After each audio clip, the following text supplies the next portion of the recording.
So guys, drawing na naman po tayo. Ano ba yan? Si ano po yun? Kanina pa ako tumatawag sa'yo, hindi ko sumasagot. Si... Saka tumawag ako sa Yan, pangalan po niya yan. Kasi yung...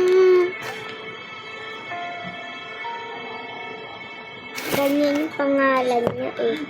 I-drawing na naman natin yung angel na heart. Ito, yun eh. Hindi ako lasing ng baby. Drawing na natin. Alam ko kung ano nangyayari sa katawan ko, okay? Ako, ang nakakaalam kung ano yung totoo nangyayari sa akin. Hindi yung mga lensing doktor na kinokonsulta mo. Bakit? Ba't ka nangyayawala sa kanila? Ha? Diyos ba sila? Ha? Eh sila nga yung iba-iba ng sinasabi tungkol sa sakit ko eh.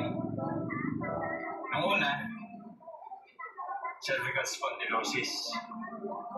Tapos kung ano-ano bang therapy yung pinapagawa sa atin. Di ba? Tapos ngayon, dystonia na. Hindi naman yata halatang piniperahan lang tayo ng mga yan. Hindi ka naniniwala sa mga resulta pinaggagawa sa mga test.